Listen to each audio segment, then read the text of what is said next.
Passaram-se mais de 100 anos desde que a noite trágica, que entrou para a história para sempre, culminou no naufrágio do lendário transatlântico Titanic. E mesmo hoje, quando a maioria das pessoas lembra-se daquela catástrofe, os relatos e testemunhos daqueles que sobreviveram a essa noite fatídica ainda causam arrepios. Na consciência coletiva, há uma opinião consolidada. O principal culpado pela tragédia é a colisão com o iceberg. No entanto, entre as testemunhas, aqueles que sentiram pessoalmente toda a força da catástrofe, há relatos que apontam para algo muito mais sinistro e enigmático. E se essas histórias contêm algo além de uma simples colisão com uma barreira de gelo? E se o iceberg foi apenas uma conveniente cobertura para um mistério mais sombrio, escondido sob o véu da versão oficial? Neste vídeo, vamos juntos mergulhar nas profundas memórias dos sobreviventes, explorar várias teorias da conspiração e tentar desvendar segredos há muito esquecidos e ocultos, relacionados ao trágico fim deste lendário navio. Prepare-se para ouvir uma história que difere substancialmente daquela que geralmente é contada a você. Passaram-se mais de 6 décadas desde aquela noite gelada de 20 de abril de 1912. Um veterano desse terrível evento, membro da tripulação do Titanic, chamado Frank Pantus, mal conseguia conter as lágrimas ao relatar o que viveu. Este homem era assistente do tesoureiro, uma pessoa treinada para agir com calma e organização, mesmo nos momentos mais críticos. Suas habilidades e experiência deveriam ajudar em situações difíceis, mas nada disso poderia prepará-lo para os horrores que enfrentou naquela noite e para as memórias que o assombraram pelo resto de sua vida. Antes de passarmos para a parte principal de nossa narrativa, gostaríamos de pedir um pequeno apoio. Apoio na forma de atenção, compreensão e talvez alguma resposta interna será para nós a melhor recompensa por este relato. Em suas memórias, ele enfatizava repetidamente que naquela noite não houve nenhum impacto forte ou colisão violenta, como se costuma acreditar. No documentário da BBC, lançado em 1979, ele dizia: "Foi como se você pisasse bruscamente no freio de um carro. E, de fato, o navio simplesmente parou. Não houve estrondo ensurdecedor, nem impacto poderoso, nem danos visíveis. Durante muito tempo, todos acreditaram que o Titanic colidiu com o iceberg com uma força incrível, que literalmente o partiu ao meio. Mas para aqueles que estavam a bordo, as sensações foram bem diferentes.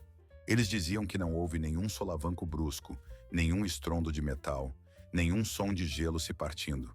Tudo aconteceu muito silenciosamente, como se o navio tivesse parado de repente. E tudo o que restava era a sensação de uma parada assustadora e estranha, que não deveria ter ocorrido." Naquela noite, o assistente do tesoureiro estava em sua cabine. Ele abriu a vigia e olhou para fora.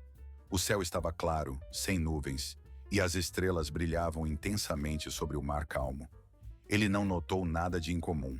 Nenhum sinal de perigo iminente, nenhum indício de desastre. Não ouviu pânico ou alarme, nem encontrou qualquer dano visível no casco do navio. E ainda assim, apesar da aparente integridade e tranquilidade, o navio, considerado uma maravilha da engenharia insubmersível, parou repentinamente no meio do Oceano Atlântico. Algo estava claramente errado, mas ninguém conseguia entender o que exatamente. Logo depois, o capitão deu a ordem para descer aos convéses inferiores e se preparar para o resgate. Frank Pantus foi enviado para buscar biscoitos para os botes salva-vidas. Quando ele voltou, viu que o Titanic já estava perigosamente inclinado. O caos começou. As pessoas corriam para os meios de resgate. O pânico tomou conta de todo o navio. Muitos sobreviventes que deram seus depoimentos durante as audiências no Senado dos Estados Unidos impressionaram pela semelhança em seus relatos. Eles falaram que não houve uma colisão poderosa ou explosão, como se poderia supor, dado o tamanho da tragédia.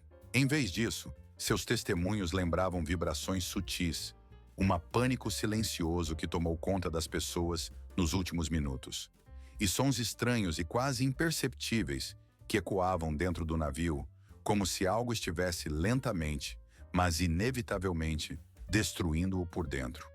A pergunta que inevitavelmente surgia nos ouvintes: Que iceberg misterioso poderia causar tais danos, a ponto de haver explosões dentro do navio?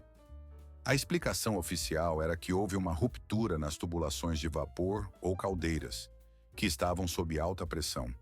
No entanto, nenhum dos testemunhos pôde confirmar isso com certeza absoluta, pois nenhuma prova direta ou dano evidente, indicando uma explosão ou trauma externo forte, foi encontrado.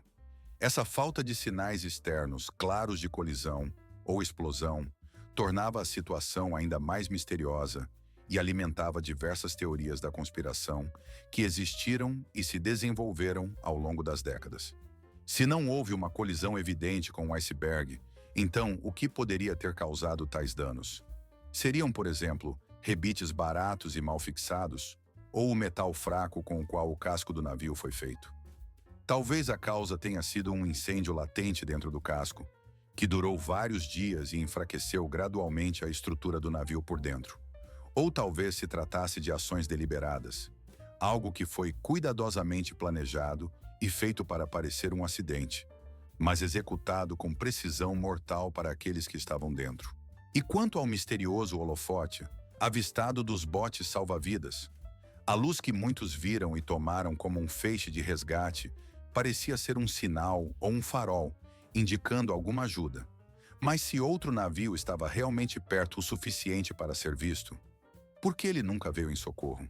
Foi uma oportunidade perdida ou, pelo contrário, aquele navio não se destinava ao resgate, mas desempenhava o papel de observador ou posto de vigilância?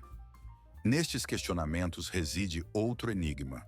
Frank Pence nunca afirmou ter todas as respostas, mas suas memórias e relatos oferecem algo mais do que meras suposições. Eles fazem pensar, levantam dúvidas que ainda pairam nos ventos frios do Atlântico um século depois. Mas se o iceberg não foi a verdadeira causa da tragédia, o que realmente aconteceu? Uma das teorias mais populares e controversas está ligada ao fogo, engano e ocultação da verdade que perdurou por décadas. Ela começa com a suposição da existência de um navio que, na realidade, não estava lá. Esta teoria é considerada uma das mais convincentes e, ao mesmo tempo, uma das mais controversas na história da navegação. E se o navio que afundou em 1912 não fosse o Titanic? De acordo com esta versão, conhecida como a teoria da substituição do Olympic, supõe-se que um dos navios, que se parecia muito com o Titanic, era o transatlântico Olympic, que foi deliberadamente disfarçado como o famoso navio e então usado em um esquema complexo de fraude de seguro. Esta ideia soa como uma conspiração louca, sussurrada em fóruns e documentários. Mas para entender por que ganhou tanta popularidade, é preciso olhar para as circunstâncias que levaram à viagem trágica. O transatlântico Olympic foi lançado um ano antes do Titanic e era muito semelhante em design. No entanto, em setembro de 1911, o Olympic colidiu com o navio de guerra britânico Hawke. Este incidente perfurou o casco do Olympic e causou sérios danos. Enquanto a construção do verdadeiro Titanic ainda estava em andamento, ele estava programado para ser lançado sob o nome de Olympic. A ideia principal deste esquema era afundar deliberadamente o navio danificado, atribuir o ocorrido a um acidente infeliz e receber grandes pagamentos de seguro. Esta versão dos eventos atrai muitos adeptos que apontam para uma série de supostas evidências que apoiam sua teoria. A mais famosa delas está relacionada ao número de vigias localizadas no navio. De acordo com os planos originais do Titanic, deveria haver 14 vigias em um dos lados da proa, enquanto o Olympic já tinha 16. Quando o navio partiu em sua primeira viagem, as fotos mostram que ele tinha exatamente 16 vigias, como o Olympic. Este fato parece uma coincidência que os defensores da teoria consideram suspeita, pois alguns afirmam que não é por acaso. Além disso, eles chamam a atenção para as diferenças no layout interno dos navios, para o comportamento estranho da tripulação e para o fato de que, antes da primeira viagem do Titanic, o navio passou por ajustes finais durante uma semana inteira.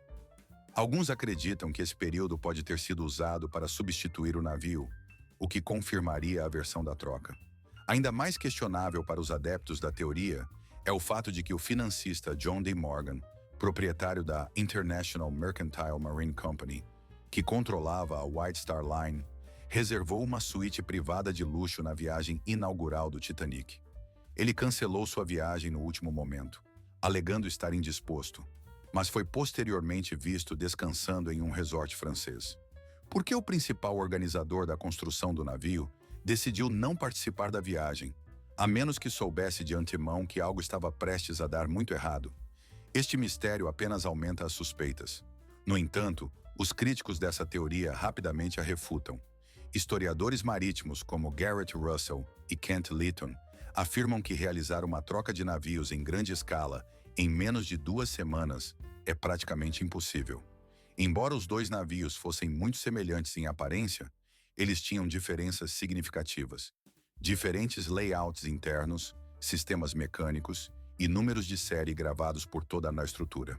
Realizar tal substituição exigiria uma enorme quantidade de trabalho, sigilo rigoroso e cooperação coordenada de centenas de trabalhadores e oficiais, sem que nenhum delator viesse a público, mesmo após um século. Além disso, outro argumento sério contra essa versão é o cálculo do seguro. O Titanic foi segurado por um valor inferior ao custo de sua construção. Se o objetivo era apenas o lucro, a troca do navio não faria sentido.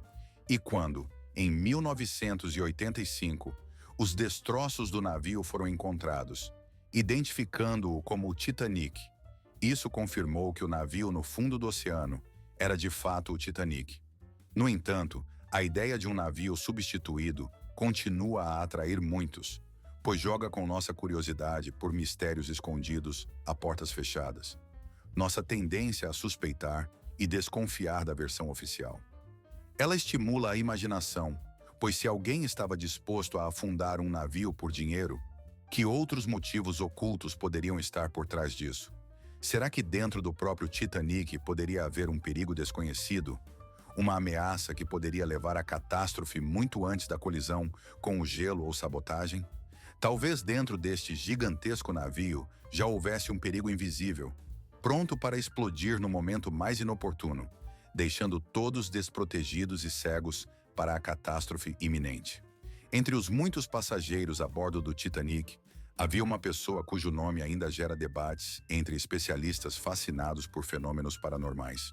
Este é William Stead, um respeitado jornalista e editor britânico, conhecido por sua paixão pelo sobrenatural e mistérios místicos. Naquela época, quando muitas pessoas embarcavam em navios em busca de novas oportunidades, luxo ou para recomeçar a vida, surgiu uma história que permaneceu na memória dos ouvintes como algo assustador e inexplicável. Este homem, chamado Stead, trouxe a bordo do navio uma lenda inquietante e sombria, um relato sobre uma antiga múmia a qual se atribuía não apenas poder místico, mas também uma maldição mortal. Seus relatos sobre a relíquia enigmática, que ele afirmava ser parte de rituais antigos e mistérios místicos, não soavam como meras histórias ou fantasias. Stead acreditava sinceramente que havia algo no navio que poderia prejudicar ou até destruir todos que tocassem essa antiga relíquia. E essa crença adquiriu um tom especialmente sinistro poucos dias após a partida, quando se soube que suas suposições poderiam não ser apenas fruto da imaginação, mas um perigo real. Segundo ele, o objeto de seu medo era a tampa de um sarcófago, que, segundo ele, pertencia a uma sacerdotisa suprema do Antigo Egito. Ele afirmava que essa tampa não era apenas parte de um túmulo, mas um artefato desenterrado no Egito, e que caiu nas mãos de colecionadores. De acordo com a lenda, essa tampa tinha o poder de trazer morte e infortúnio a todos que ousassem tocá-la. Por muito tempo antes da viagem do Titanic, no Museu Britânico, onde se dizia que essa relíquia enigmática estava guardada, ocorreram eventos estranhos e inexplicáveis.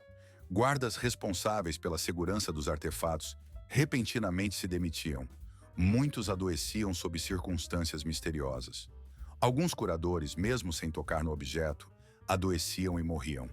Um jornalista que ousou pegar a tampa morreu em circunstâncias muito misteriosas. Esses casos não deixavam dúvidas para aqueles que acreditavam no poder místico do artefato. Ele, em sua opinião, era a fonte do caos e desastres que assolavam Londres. Stead, por sua vez, estava convencido de que essa múmia não era apenas uma relíquia antiga, mas a chave para uma série de desastres, que de alguma forma ela havia chegado ao museu e que era a causa de todas as desgraças que ocorriam na cidade. Ele contava que o artefato foi vendido a um rico americano, que insistiu em transportar a múmia para Nova York para exibi-la no Novo Mundo. Este homem, na opinião de Stead, estava certo de que o objeto amaldiçoado já havia deixado um rastro de mortes e infortúnios, e sua viagem pelo Atlântico era apenas mais um teste para essa relíquia enigmática. A bordo do Titanic, naqueles dias, os passageiros ouviam suas histórias como um entretenimento fascinante e místico após o jantar. Nenhum deles poderia imaginar que, em poucos dias, essas histórias ganhariam um significado completamente diferente. Quando o navio colidiu com um iceberg e começou a afundar, o medo e o horror tomaram conta de todos, e ninguém mais pensava em lendas místicas. Aqueles que tentavam se salvar lutavam por um lugar nos botes salva-vidas sob um céu sombrio e estrelado, tremendo com o vento gelado do Atlântico. Passaram-se apenas alguns dias e tudo mudou. A tragédia que aconteceu com o Titanic tornou-se uma das mais terríveis e conhecidas catástrofes da história. A mídia, assim que começou a tomar conhecimento do ocorrido, agarrou-se avidamente a qualquer história que pudesse explicar o que aconteceu. E claro, não faltaram menções à antiga múmia e sua suposta maldição. Um dos sobreviventes, ao contar sua história a um repórter de Nova York, involuntariamente levantou uma onda de rumores e especulações. Logo, as manchetes dos jornais estavam repletas de relatos sobre a maldição da múmia e seu papel na tragédia. O público, abalado pela magnitude da catástrofe e pela inimaginável morte de centenas de pessoas, procurava qualquer saída, qualquer razão, mesmo a mais incrível, para explicar o ocorrido. Não era um verdadeiro artefato de múmia, mas provavelmente uma tábua funerária que, com o tempo, se transformou em fonte de rumores assustadores e lendas. Essas histórias enraizaram-se na memória popular graças à longa tradição do folclore imperial e aos mitos que pareciam ser alimentados por séculos. Por que tantas pessoas acreditaram em uma história tão enigmática e mística, apesar dos fatos evidentes? Talvez a razão fosse que a explicação real da tragédia, como a colisão com o iceberg, falhas nos protocolos de segurança ou a arrogância do capitão, confiante na insubmergibilidade do navio, parecia demasiado prosaica e comum para justificar uma perda tão profunda e devastadora.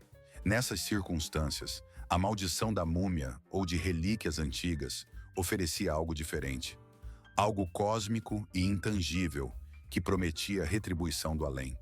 Esta versão sugeria que a catástrofe não foi um acidente, mas tinha causas mais profundas, relacionadas à violação de proibições sagradas ou maldições impostas por tradições seculares. Dentro dessa teoria, acreditava-se que o Titanic, símbolo de luxo, riqueza e poder do império, foi punido por violar esses limites sagrados, por orgulho e autoconfiança do homem que ousou chamar seu navio de insubmergível. No entanto, apesar da assustadora e mística coloração dessa história, nos bastidores ocorriam eventos que se mostraram muito mais tangíveis e reais.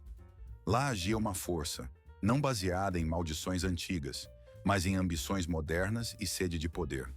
A próxima pessoa sobre quem falaremos não carregava consigo nenhuma relíquia ou artefato mágico.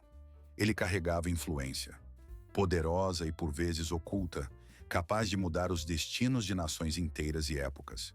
E alguns acreditam que foi ele, usando seu poder e influência, que buscou mudar o curso da história, influenciar o destino do mundo. Quando o navio Titanic afundou em 1912, esse evento deixou de ser uma simples tragédia marítima.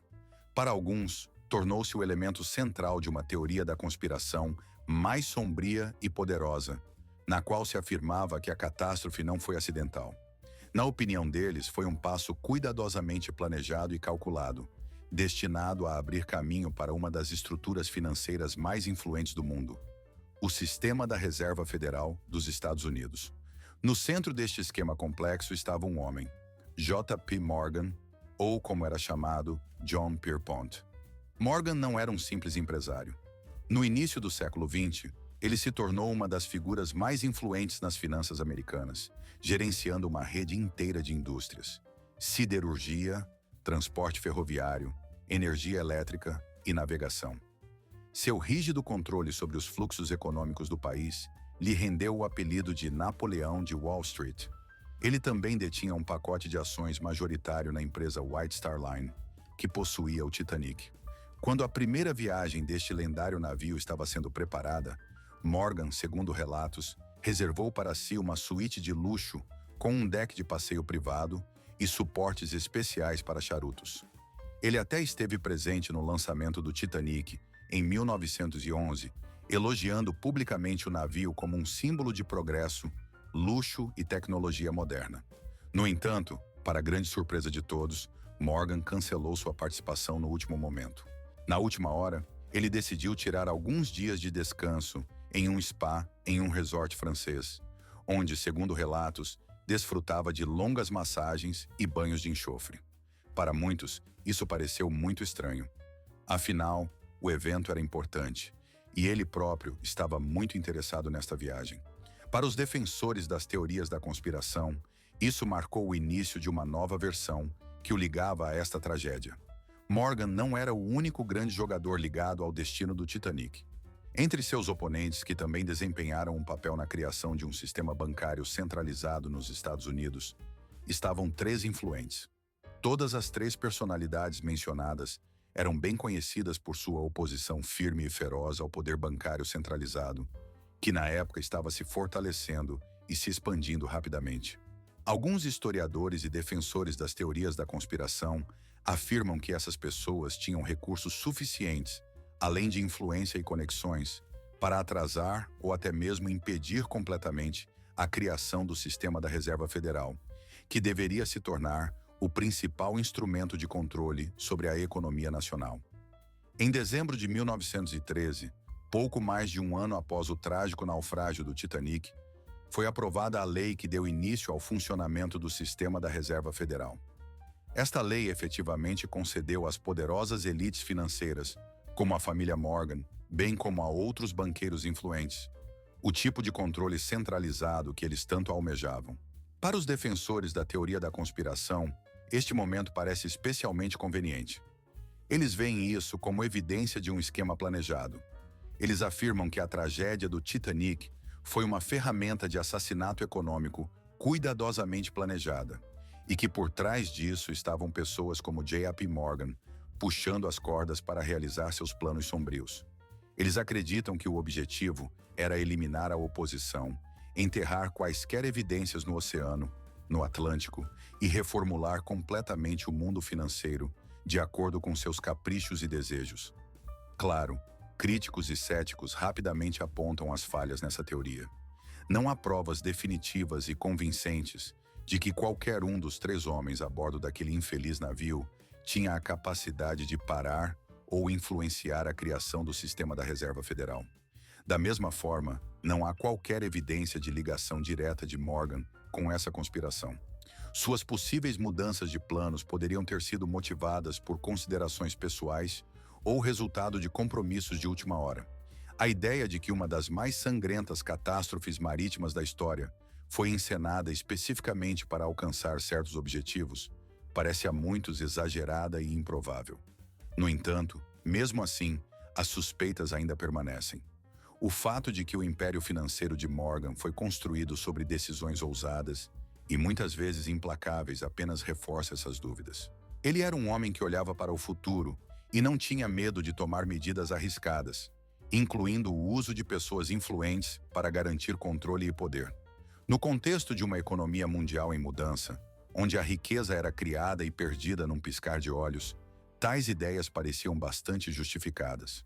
E embora não haja provas concretas de que J.P. Morgan e seu círculo poderiam ter organizado a morte do Titanic para fortalecer seu legado e se livrar da oposição, essa teoria continua a despertar interesse. Ela é como um sussurro que, com cada novo detalhe encontrado e cada coincidência, se torna mais alto. E se Morgan não precisasse de um iceberg para eliminar seus inimigos? E se esse iceberg nem mesmo existisse? Nesse sentido, Um especialista naval expressou suas ideias, afirmando que a causa do naufrágio do Titanic não estava na colisão com uma parede de gelo. Ele acredita que a verdadeira causa reside em um perigo oculto: nos campos de gelo multimilionários que estavam localizados nas latitudes por onde o navio navegava. Esses campos de gelo eram enormes, planos, quase sem topo e muito difíceis de distinguir, pois pareciam um mar calmo coberto de névoa e ar frio. Ao contrário da imagem dramática do topo branco de um iceberg, que no escuro parece sinistro e imprevisível, na opinião do Capitão Collins, esses gelos eram invisíveis e se escondiam sob a superfície da água calma. O Capitão Collins não era um simples teórico. Ele tinha muitos anos de experiência prática em navegação nas águas geladas do Ártico e da Antártica. Ele conhecia bem o comportamento do gelo nessas condições e podia afirmar com confiança que a tragédia do Titanic poderia não ter ocorrido devido a uma colisão com um iceberg repentino, mas por causa do navio. Ele fazia parte de um serviço britânico especializado que estudava o gelo marinho e seu impacto nos navios. Essa experiência permitiu a Collins dar os primeiros passos na investigação de um dos momentos mais enigmáticos e controversos relacionados ao naufrágio do Titanic. Ele decidiu recorrer aos relatos dos sobreviventes para entender o que aconteceu nas últimas horas de vida desse gigantesco transatlântico. Um estudo minucioso desses testemunhos revelou uma inconsistência surpreendente e bastante estranha. As pessoas testemunhas dos eventos davam descrições tão diferentes do iceberg que parecia que estavam falando de dois objetos completamente distintos. Alguns diziam que era alto, atingindo cerca de 60 pés de altura, o que corresponderia à imagem clássica de um gigante de gelo enorme e assustador. Outros, incluindo o quarto oficial chamado Joseph Boxhall, afirmavam que o iceberg era quase imperceptível, apenas um pouco acima do nível da água. Como era possível que tantos marinheiros bem treinados e membros profissionais da tripulação pudessem ver e descrever o mesmo objeto de maneira tão diferente? Qual era a razão para isso?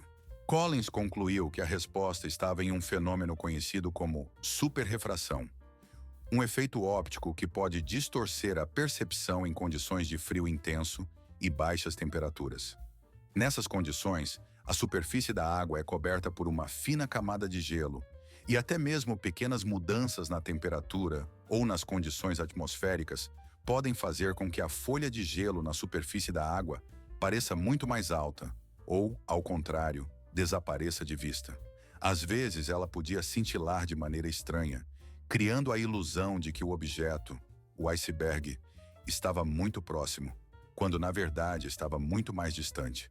Como resultado, uma pessoa poderia perceber o iceberg como uma enorme montanha de gelo, enquanto outra o veria como um campo de gelo plano, quase ao nível da água. Essa teoria se ajustava perfeitamente aos relatos da tripulação que estava na área do Ninho de Corvo, como era chamado o posto de observação no convés superior.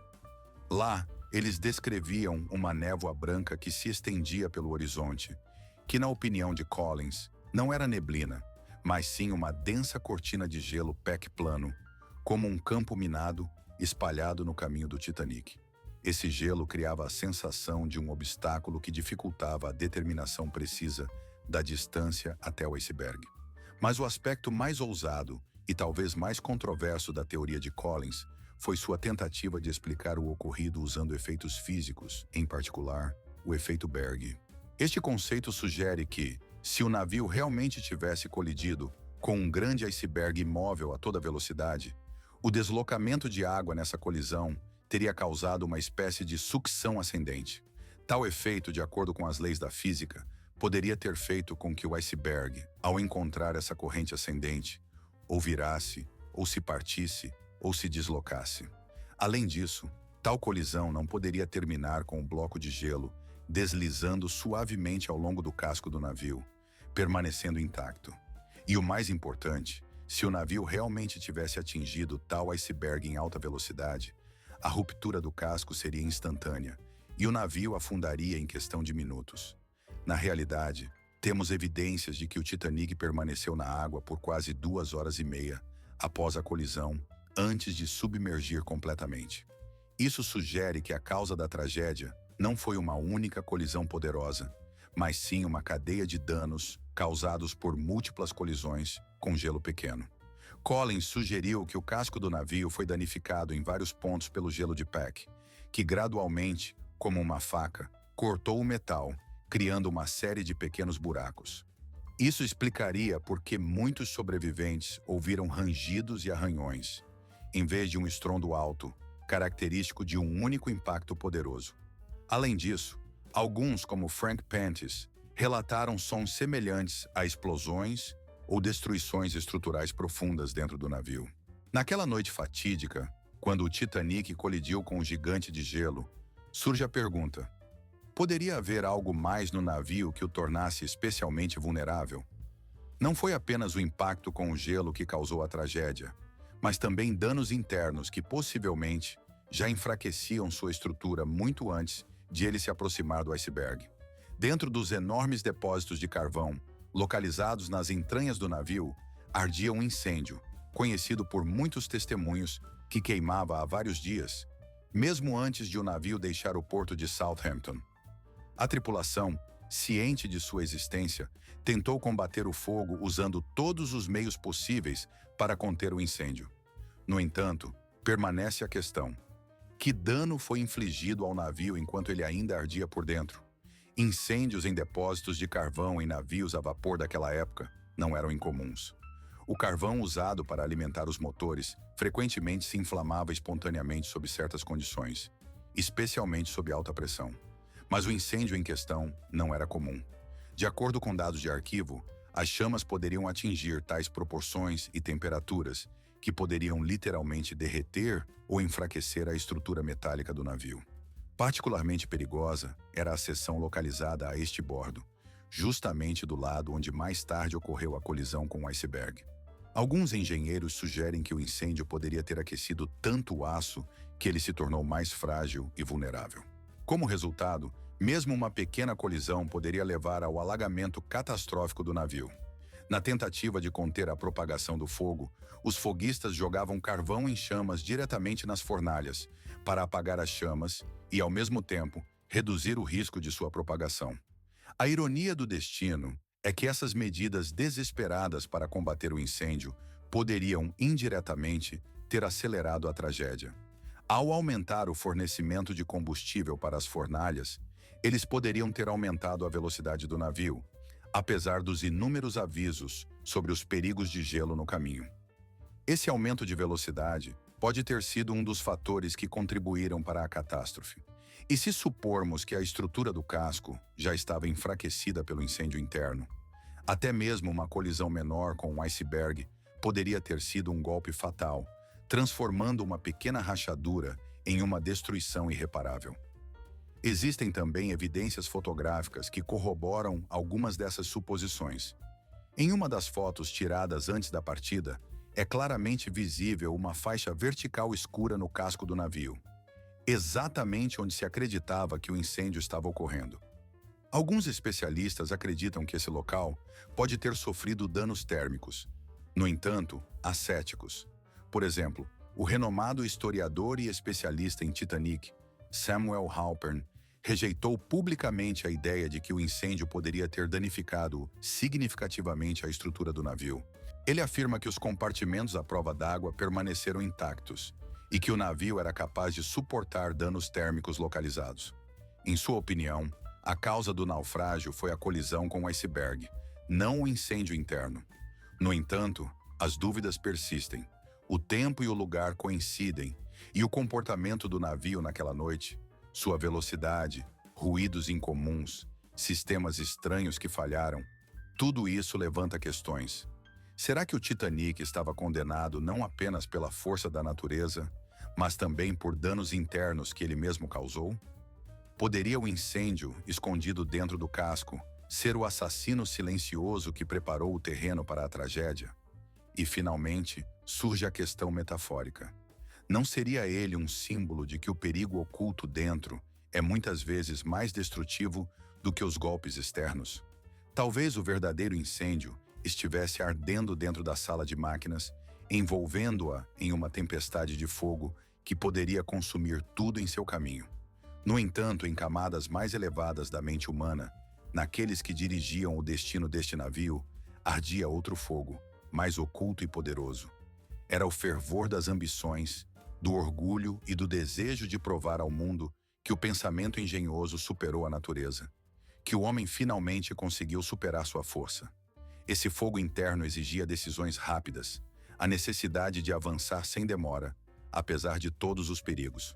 O tempo era limitado, e era necessário mostrar ao mundo, o mais rápido possível, o esplendor da técnica moderna, do luxo e das conquistas inovadoras. Esse fervor, como o primeiro incêndio, também saiu do controle e, em última análise, poderia ter se tornado igualmente mortal e destrutivo. Toda a responsabilidade pelo ocorrido é frequentemente atribuída ao iceberg, pois foi ele que causou a tragédia. Mas e se esse iceberg fosse apenas o ponto final de uma cadeia de eventos que começou muito antes? Talvez ele fosse apenas o toque final, a conclusão de um incêndio que já ardia há muito tempo nas profundezas das ambições e erros humanos. A grandeza do Titanic não é apenas o aço maciço, os rebites e as estruturas imponentes das quais ele foi construído. Também são as emoções, mistérios, memórias e sentimentos associados a este navio. A questão é, foi o iceberg que decidiu o destino do Titanic? Ou sua aparição foi apenas parte de uma história muito mais complexa e multifacetada?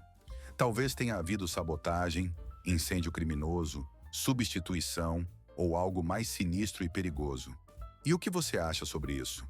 Qual é a sua opinião sobre a verdade? Ficaremos felizes em ouvir sua opinião nos comentários. Se este tema profundo e desafiador fez você duvidar do que antes considerava óbvio, não deixe de marcar isso com um like e se inscrever para não perder novos conteúdos. Além disso, não se esqueça de ativar as notificações para estar sempre atualizado com as últimas notícias e lançamentos. Obrigado a todos que assistiram a este relato até o fim. Seu apoio, seu like e sua inscrição são muito importantes para nós, pois são eles que nos inspiram a criar novos materiais interessantes.